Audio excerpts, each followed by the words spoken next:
यदि हम सामाजिक अध्ययन की प्रकृति को ध्यान में रखें तो इसके महत्व को समझना या उसका विवरण करना और आसान हो जाएगा।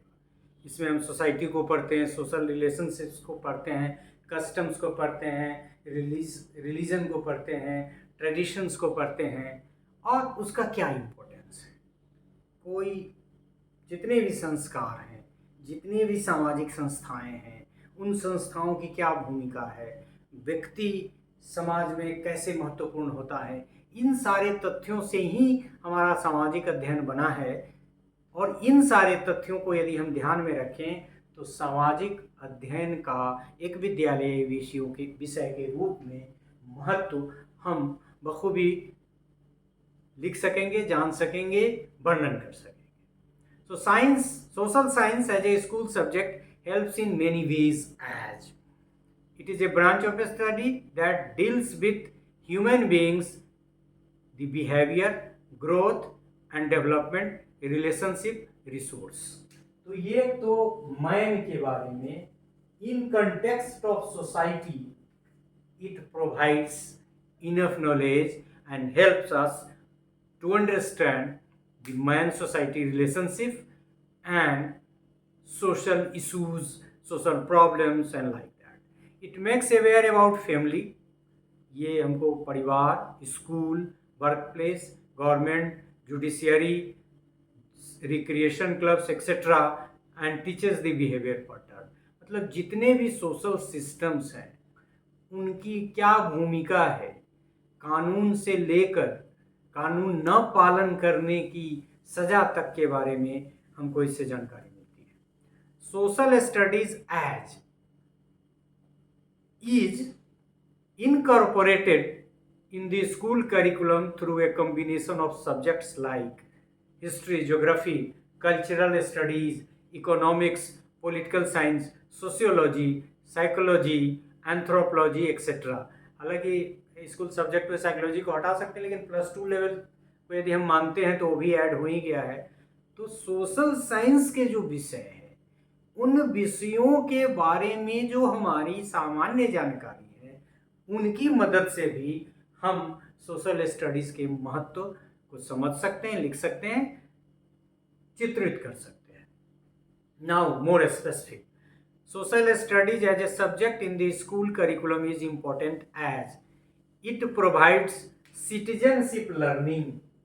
क्योंकि वैसे भी जानते हैं कि शिक्षा के महत्वपूर्ण उद्देश्य में से एक है कि प्रबुद्ध नागरिक का निर्माण करना। तो ये बच्चे को या स्कूल के पाठ्यक्रम के माध्यम से यह बताता है कि सिटीजनशिप क्या है और सिटीजनशिप की लर्निंग कैसे हो सकती है। So it provides citizenship learning, it develops national understanding. ये नेशनल अंडरस्टैंडिंग की भी जानकारी देता है। It makes to understand right and duties, civics के माध्यम से आपके क्या राइट्स हैं, क्या ड्यूटीज हैं, इंडियन कॉन्स्टिट्यूशन क्या कहता है, वर्ल्ड की जो दूसरे फोरम के माध्यम से राइट्स एंड ड्यूटीज का क्या कंसेप्ट है, सस्टेनेबल डेवलपमेंट गोल क्या कहता है, ह्यूमन राइट्स क्या कहता है। It enlightens the path of progress and development, और ये फिर समाज के विकास के लिए भी रास्ता तैयार करता है। It inculcate values like moral, social, spiritual, क्योंकि उसी से सोशल साइंस का ही ये रोल है। महत्वपूर्ण चरित्र पढ़ाते हैं, महत्वपूर्ण नागरिकों को पढ़ाया जाता है, महत्वपूर्ण पर्सनालिटी को पढ़ाया जाता है। It helps to understand and solve social issues and problems.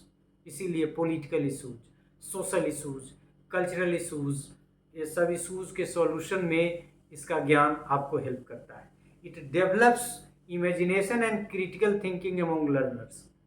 किस तरह की सामाजिक संस्था, राम राज्य की संकल्पना, क्या समाज कैसा हो सकता है, कैसे आदर्श समाज की कल्पना की जा सकती है, आदर्श ग्राम का कंसेप्ट क्या है, पंचायती राज कैसे ज़्यादा अच्छा है, democratic form of a government autocratic से कैसे बेहतर है। It makes to understand human society to work on and live in, ये सिखाता है। मतलब सोशलाइजेशन तो करता ही है, अर्न और लर्न करने में भी मदद करता है। It develops desirable attitude, social values inculcation, moral values inculcation. It develops human qualities, क्योंकि शिक्षा का एक महत्वपूर्ण उद्देश्य जो हमने अभी कहा कि मानव का निर्माण है और उसको जानवर से भिन्न बनाना है, उसके संपादन में सोशल स्टडीज की महती भूमिका है। It improves appropriate social behaviour, social order, social behaviour, culture, tradition की जानकारी तो देता ही है, हमको इंडिविजुअली तैयार भी करता है कि हमको किस परिस्थिति में किस तरह के व्यवहार को करना चाहिए। It develops the power of reasoning, ऐसा क्यों हुआ, समाज की इन घटनाओं का क्या मतलब है, इस ग्रुप के एजिटेशन का क्या मतलब है, गांधी ने फास्टिंग क्यों की, उनके सत्य, अहिंसा और सत्याग्रह का क्या महत्व है, क्या वो हिंसा से ज़्यादा पावरफुल टूल है, यदि हाँ तो कैसे। It develops international understanding and feeling of brotherhood, हम सभी एक हैं, मानव का विकास ही व्यक्ति का विकास है। और जितने भी ऑर्थोडॉक्सी है, सुपरस्टिशन है, वो सब जो डिफरेंट लोगों ने अपने वेस्टेड इंटरेस्ट के लिए कंट्रोल किया है, वेस्टेड इंटरेस्ट के लिए क्रिएट किया है, वो सब पे प्रहार, चाहे वो आर्य समाज के माध्यम से हो, धर्म समाज आंदोलन के माध्यम से हो, बहुत, या फिर अभी शांति कुंज के आंदोलन से हो। It develops international understanding and feelings of brotherhood. It helps to mould the individual as per the need of the environment. Man power preparation में एक तो मानव को मानव बनाने में और दूसरा मानव को संपदा बनाने में, महत्वपूर्ण क्षमता बनाने में सोशल सामाजिक अध्ययन की बड़ी महती भूमिका है। It develops good habits and social efficiency, समाज के लिए प्रबुद्ध नागरिक तैयार करके समाज को सशक्त बनाने में और व्यक्ति की आदतों के निर्माण में। इट सोशलाइज द लर्नर, ये तो सोशल प्रोसेस ही है, तो सीखता है कि कैसा व्यवहार किस परिस्थिति में करना है।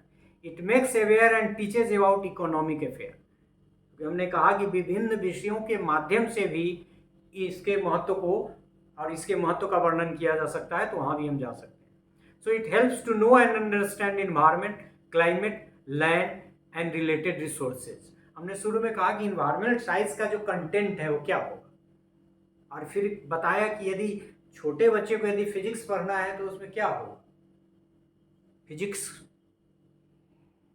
एवं मानव समुदाय, और दोनों के बीच में वहाँ भी सोशल स्टडी का रोल स्टार्ट होता है। सो इन्वायरमेंट, क्लाइमेट, लैंड और रिलेटेड रिसोर्स को समझने में भी, हालांकि यहाँ सीधा ज्योग्राफी की तरफ इशारा है, लेकिन ये ज्योग्राफी से कहीं अधिक इंटीग्रेटेड फॉर्म में सोशल स्टडीज के रूप में। It helps to know and understand historical facts, events, persons etcetera. तो ऑब्वियस है कि हिस्टोरिकल एस्पेक्ट और evolution of knowledge, evolution of मानव कैसे था, किस अवस्था में था, यहाँ तक कैसे पहुँचा, नोमैडिक पीरियड, फिर वो पत्थर युग, और फिर यहाँ से लेके फिर implication of most sophisticated instrument, equipments. It makes aware about the rules, regulations, government, society, mankind, organisation, administration, state etcetera. यही पूरा सोशल सेटअप, जितनी भी संस्थाएं हैं सबके महत्वपूर्ण। यूएनओ क्यों बना, यूएनओ क्या करता है, यूएनओ कैसे राष्ट्र, विभिन्न राष्ट्रों के बीच में सामंजस्य बैठाने की कोशिश करता है। It teaches about human development, human nature and their behaviour pattern, मतलब मानव के बारे में जानकारी देता है, मानव की विभिन्न विकास की अवस्थाओं के बारे में जानकारी देता है, सिविलाइजेशन के डेवलपमेंट की जानकारी देता है, डिफरेंट कल्चर्स की जानकारी देता है। और इस तरह से इस सब्जेक्ट का अपना इम्पोर्टेंस है, क्योंकि मानव न अपनी विकास यात्रा को समझ सकता है, न अपने विकास के विभिन्न आयामों को समझ सकता है बिना सामाजिक अध्ययन के, विषय के और इसके विद्यालय में रखे जाने के संदर्भ में। एक तो सामाजिक अध्ययन इंटीग्रेटेड में, लेकिन जब आप उसके ज्योग्राफी के एस्पेक्ट को, फिर उसके सोशियोलॉजी के एस्पेक्ट को, साइकोलॉजी के एस्पेक्ट को, सिविक्स के एस्पेक्ट को, हिस्ट्री के एस्पेक्ट को, ज्योग्राफी के एस्पेक्ट को देखेंगे तो लगेगा कि हर सब्जेक्ट का अपना इम्पोर्टेंस है। और इंटीग्रेटेड वे में सामाजिक अध्ययन तो मानव से संबंधित है, मानव की विकास यात्रा से संबंधित है, तो बिना इसके तो न मैथ्स का कोई महत्व है, न साइंस का महत्व है, क्योंकि मानव है तभी तो सब कुछ है, और ये मानवीय ज्ञान से ही संबंधित है। तो इस भाग में हम लोगों ने सामाजिक विज्ञान का एक विषय के रूप में क्या महत्व है उसको जानने का प्रयास किया। धन्यवाद।